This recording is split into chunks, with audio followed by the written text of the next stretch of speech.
जय भोले की हर हर महादेव, बम बम भोले। आज मैं आपको सुख सागर चौथे स्कंद का 7वां अध्याय सुना रही हूँ। सुने। शिव सम्मत पुनि दक्ष ने हरि मुख कीने अनूप, विघ्न हरण मंगल करण पूजे हरि सुर भूप। शिव दक्ष स्तुति से हुआ हरि का आविर्भाव, अष्टभुजी दर्शन दिया कलिमल कलुष नसाओ। सुनिए। श्री मैत्रेय जी बोले, हे विदुर, ब्रह्मा जी के इस प्रकार से कहने पर भोलेनाथ शंकर पुण्य प्रसन्न हो गए और बोले, मुझे दक्ष की किसी भी बात का ध्यान एवं शोक नहीं है, क्योंकि वह तो उस समय निर्बुद्धि हुआ, भगवान की देवी माया में सब कुछ भूला हुआ था। मुझे उससे कोई अप्रसन्नता नहीं है। दक्ष का सिर यज्ञ कुंड में गिरने से जल गया है, अतः यज्ञ के बकरे का सिर उनके लगा दिया जाए। भक्त देवता मित्र देवता के नेत्रों से अपना काम लेवे, पूषा यजमान के दांतों से भक्षण करे।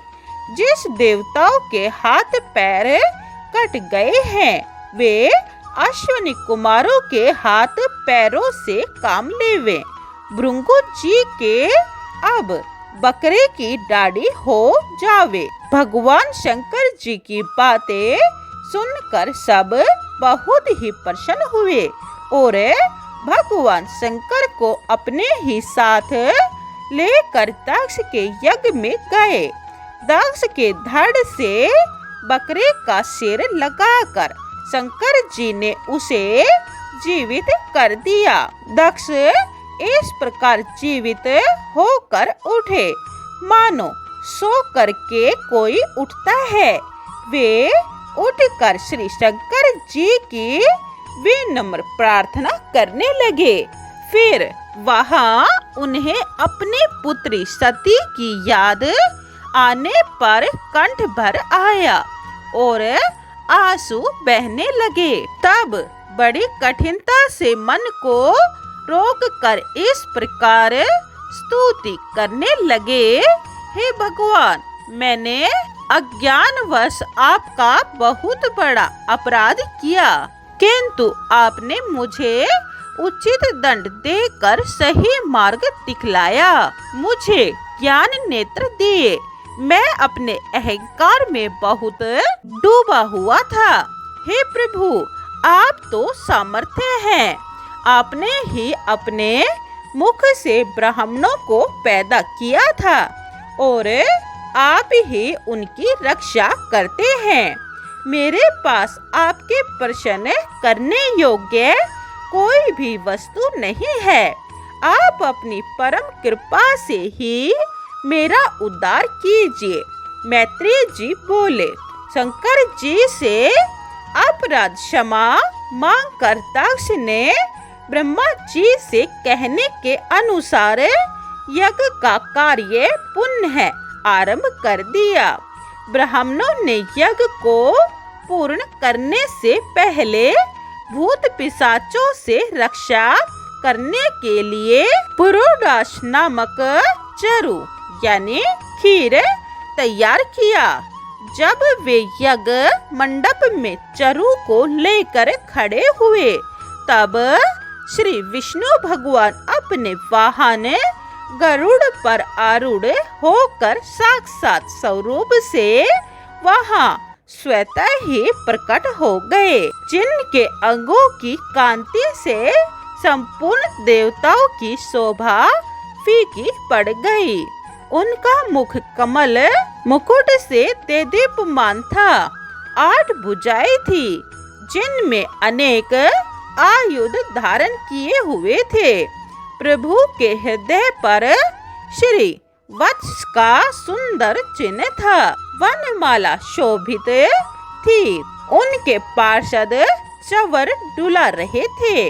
भगवान के मस्तक पर सफेद छत्र शोभायमान हो रहा था। भगवान पधारे हैं ऐसा जानकर सब देवता महादेव ब्रह्मा आदि उनकी दिव्य स्तुति अपनी अपनी बुद्धि अनुसार करने लगे। तब दक्ष पात्र में यज्ञेश्वर की पूजा सामग्री लेकर उनके सम्मुख गए।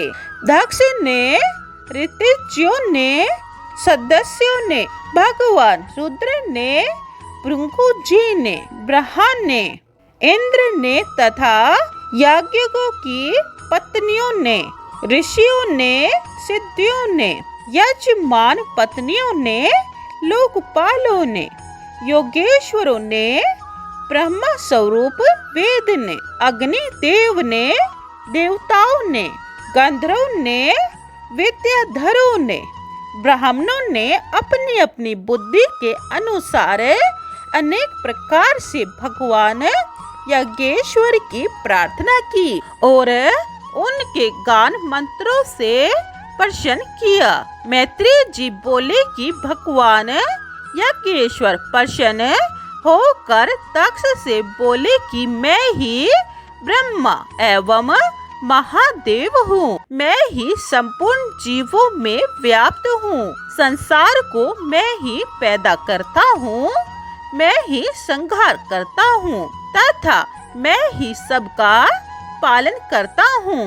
जो मनुष्य हम तीनों अर्थात ब्रह्मा, विष्णु तथा महेश में कोई प्रकार की भेदभाव दृष्टि रखता है वह अज्ञानी है।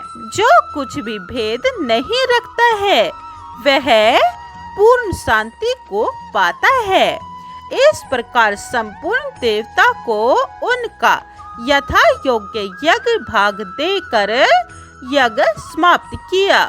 जो मनुष्य इस शिव चरित्र को प्रेम से पढ़ता और सुनता है वह यहाँ पर उत्तम सुखों को प्राप्त होता है और अंत में वह शिवलोक को जाता है और वहाँ शिव जी के साथ आनंदों का अनुभव करता रहता है।